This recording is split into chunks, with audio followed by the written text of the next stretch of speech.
Cameron, leaving Sirius XM, just got done with the Max B interview. Max B had the NY streets flooded. Jimmy acting like he can't see the water rising. Then these niggas go back like 40 years. When you hear that you definitely didn't come home, what's the energy? Because I'm going to keep it 100. Yo, Killer, I got to talk to the governor in Jersey. Yeah, Yo, once I speak to the mayor and these brothers we got coming up. It was, like I said, you just got to switch the mindset. Max B coming home. Where we at with that? Are you able to get past that? No. Max B is finally back on the streets, and Jim Jones couldn't even hide how salty he is. The moment Max touched freedom, Jimmy jumped online acting like anybody celebrating a man coming home is lame, even calling Max a failure. Caught a op now looking shit, now we gotta step down. Look at that. Half these niggas broke, they can't. Wild part, this the same Jim Jones who was cheering when Mel walked out of prison. That switch up hit different, and it gets even colder. Max pulled up to an interview with Cam and Mace, and Cam straight up said Jim still got fear in his chest when it comes to Max B. After all these years, that tension ain't dead. That comment alone had the whole internet buzzing. I want you to pass it at some point. Want me to crash out? I definitely don't want you to crash out because I don't want to crash. So let's really get into why this situation is hitting Jimmy so hard, why he moving tight, and why Max B stepping back into the picture shakes up everything he'd been building for years. Because this ain't just rap beef. This is years of bad blood finally spilling out again. Max B, Biggaveli himself, is one of those artists where the deeper you look, the more you realize he influenced a whole wave without ever getting the shine he deserved. Was a bitch, her name was Cindy and Mindy. I wasn't sure cause I was too tipsy off the rim, playing big in the vein. Me cream, my dick was a buck, I was the ATM machine. Had the sparkle all in my ear. The low, nibble on the little nipples and blowing on the toe. Every layer you pull back, another piece of New York history pops out. He shaped an era and didn't even get the credit fully. His real name is Charlie Wingate, born and raised in Harlem, and he came up in the early 2000s running with Jim Jones's Bird Gang. But Max wasn't just another guy in the crew, not even close. He had this loose, melodic, half-rapping, half-singing flow that nobody was doing at the time. It sounded raw, effortless, and ahead of the whole scene. That whole wavy, vibey, half-sung Harlem style. The one that later blew up with artists like ASAP Rocky. Why you do that? I should've shown you, baby. That really had Shirley, baby. Why you do that? Max had already built that blueprint. He was living that wave before anybody even called it a wave. Max B was dropping mixtapes like a machine. $1 Million Baby, the whole public domain run, Coke Wave with French Montana. Every single one turned into a cult classic. Even without mainstream push, he was the rapper other rappers quietly studied. His sound was so unique that people had no choice but to pay attention. I ain't gonna lie, Max B really inspired my whole rapping career too. I feel like not rapping career, but you see the way I'm making melodies. Yeah, he was a big part of that because before I started rapping, I was singing Max B all the time. But in 2006, right when his whole wave was exploding, everything flipped on him. Max got dragged into a robbery situation that spiraled into something way bigger than he ever expected. And here's how it all went down on September 22nd, 2006. Max's ex-girlfriend Gina Conway told him about this guy she had just met, Alan J. Plowden, a dude walking around with serious money on him. Instead of leaving it alone, Max figured this was a quick come-up. He sent his stepbrother Kelvin Levo to take care of the job, and Gina rolled with him to make the setup look smooth. They pulled up to Plowden's room at a Holiday Inn in Fort Lee. Gina hit the door, and another woman, Giselle Neve, answered. Giselle said Plowden was knocked out sleeping, but that's when things went left. Kelvin pulled out the gun and held her at gunpoint while Gina duct-taped her up. The pressure in that room was insane. They tore through that hotel room looking for the bag everyone thought was there, flipping everything inside out. So they woke Plowden up, duct-taped him too, and started pressing him hard about the cash. He kept saying there was nothing in that room. So Kelvin made him call his partner, David Taylor, to bring the money over. But the second Taylor stepped inside, everything exploded. He swung on Kelvin, they started wrestling, and the gun went off. Taylor ended up shot and didn't make it. Right after the chaos, Gina grabbed Giselle's purse and scooped around $800 from Taylor's pockets, while Kelvin snatched his watch. And this is what they threw their whole lives away for. Some quick cash, a purse, and a watch. Nothing worth years behind bars, but the damage was already done. After the crew dipped, Plowden ran straight to hotel staff and told them everything. But here's the crazy part. When police rushed into the room, Plowden was literally trying to shuffle $30,000 out of sight. He was mid-hide when they caught him. So he ended up getting charged himself because he tried to stash the money instead of keeping it clean. A few days later, cops picked Gina up, and she didn't hold anything back. She told them everything about Max, Kelvin, the plan, the whole play. Once she started talking, the dominoes fell quick. Max and Kelvin got arrested and hit with heavy charges, and Max was held on a massive $2 million bail. By 2009, Gina took a deal. She pleaded out to manslaughter and armed robbery, agreeing to testify while facing up to 18 years. Fast forward to May 2009. Max and Kelvin finally went to trial, and by June 9th, the verdict came crashing down. Both of them got hit with 9 out of 11 charges, including felony murder. The courtroom energy was cold. Max got slammed with 75 years, while Kelvin got a life sentence plus 35 on top of it. And the very next day, Max's ex Gina was sentenced to 15 years for her role in the whole situation. Max tried to fight it. He pushed for an appeal, hoping something would crack open, but in August 2012, the court rejected it. Just like that, he was locked into a 75-year sentence with no real way out at the time. It looked like the wave was done forever. But then, everything flipped in 2016.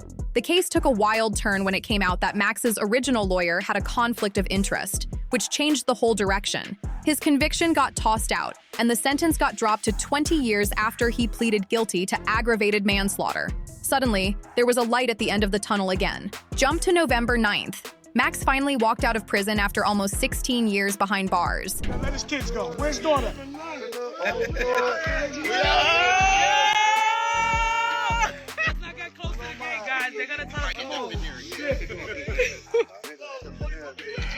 Let's see it, nigga. That moment was big. Friends, family, and his longtime collaborator, French Montana, were right there waiting for him. French even posted a video of Max stepping out with the caption, "Can't make this up. My brother really came home on my B-day. Humla no more free you." The beef between Max B and Jim Jones didn't come out of nowhere. It was bubbling from the jump. When Max first connected with Bird Gang and Dipset, he was carrying way more weight than people realized. He was writing hooks, shaping verses, and some folks even say he helped craft major joints like We Fly High. That's heavy work for anybody. I would never work for that cornball ass again. Me? I'm a boss. I'm not with that. It's never nothing no more. Like, I look like a boss, I feel like a boss, I taste like a boss. Max Biggaveli. Out of here, man. So Jim Jones, compare the names. Look, Max Biggaveli. Jim Jones. God, don't even add up. They're not on my level, man. But here's where the split started. Max said he never got the credit or the proper pay for all that heat he was creating. He felt like he was doing the real heavy lifting while Jim was taking the shine and stacking the bags. Imagine making hits and walking away with almost nothing. That's how Max said it felt. Max straight up claimed he was being used. He'd put in the creativity, the hooks, the vibes, then watched Jim collect big checks while he walked away with a couple $100s from shows. That kind of money gap will make any artist feel played out fast. And it wasn't just the bread, it was the respect. Max said Jim never treated him like a real partner, even though he was behind a lot of the sound people loved. That disrespect stacked up heavy over time, and eventually Max cut ties with Bird Gang completely. That breakup was loud. I'm gonna keep it tall. That's kind of how I missed out on Max B. I'm just being straight up honest. And Jim ended up signing him because Jim seen the vision, because Jim had an outside vision of Max. I grew up with Max. Charlie Rambo, play all day, joking all the time. So when he came to me and said he's gonna start rapping, I was like, yo, Charlie, stop playing. His exact words was killing. They were like, no, let's get this clicking like Dorothy's heels. Max B, he wasn't Max B, his name was Charlie Rambo. He got out of jail, he come up to me. This is word for word. So I'm like, Charlie, what up? When you guys say, yo, Flea, I just came home. I said, y'all said, you always just come. He said, yo, Flea, you know how to rap now. Let's get this clicking like Dorothy's heels. After he left, Max and French Montana started dropping music that made it clear who was really behind those hits. Jim kept saying he never tried to mess with Max B's money, claiming he was just moving the way his own mentors taught him. But the part he didn't say out loud is the real twist. He never gave Max his publishing back until the court forced him to. Max actually had to sue him, and the judge made Jim hand over what belonged to Max in the first place. Cameron even spoke on this, and he's always stood on Max's side. Cam said Jim has a pattern of trying to control people and take credit for work he didn't actually do. That's been a long-running complaint. Cam even admitted he originally planned to sign Max himself, but before he could make the move, Jim swooped in and grabbed Max first. Things that I'm saying, but you don't know the slander, like when you got locked up, you don't know the slander that I get. Cam, how the you let it go this way? From the same, like, what the how to go, da, da, da. I'm like, yo, I ain't see the yo, I ain't see this nigga be playing niggas nigga in and out of jail all the time, man. I ain't see this shit was gonna happen. Niggas be ready to take my head off about this shit. Because you ain't a prophet. Yeah. They want you to be about prophet. Yeah, listen, man. And I listen, I'm first tell you, I missed out and I didn't see it because you was too much of my nigga and I didn't see the vision. And sometimes what it is, not even talking about you, because you turned out to be something else. You still got me in though. Oh no, You did everything in your you was like, look, go see bro. Yeah, but listen, we boomerang, we here now. We ain't even gonna get into it. I'm just saying, like that's how right. Even you acknowledge like still like damn, I got Jaja, I got this nigga, I got Rev, I got you know what I'm saying? You said nah, boom. But despite all the history, Max and Cam are still solid. Their connection never got broken. The moment Max stepped out of prison, he went straight to sit down for an interview with Cam and Maze. That link up was huge. But here's the interesting part. They didn't mention Jim at all. They kept the whole conversation focused on Harlem memories, Max's time behind bars, and what he's planning now that he finally got his freedom back. No drama, no name dropping, just real talk about his past and his next moves. That alone showed how much Max has grown. But even though Max ain't stressing Jim at all right now, it's clear Jim is still carrying something heavy. When Mace asked him in a recent interview if he could ever let the past be the past, Jim didn't even hesitate. He said no straight up. He didn't explain it, didn't break it down, nothing. B coming home. Where we at with that? Are you able to get past that? No. Now we get past now. We can get past that now. You want to get past it? Or you want to dive more into it? Or you want me to tweak it? I want you to pass it at some point. You want me to crash out? I definitely don't want you to crash out because I don't want to crash out. Now, what I want for myself, I want for my brother. I appreciate it. You see what I'm saying? Because there's too much money out here, there's too much life out here, and I like to do the things that I like to do. Ain't nothing feel better than living right now. You're right. And you could see it in his face. That question hit a nerve hard. People in the comments been wild with the theories. One person wrote that Jim still has PTSD about Max running around World Star back in the day, dissing him 24/7. Another person even brought up the old hotel situation, saying that history like that never really disappears.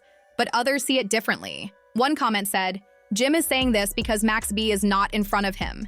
If they saw each other, there is no way that they could not heal and move forward as brothers. The love is still there. Jim is hurt. Jim feels hurt by Cam too. Jim has to realize he hurt Max B too. That is why he responded that way. I think they can move forward. That perspective hit deep. So here's the real question.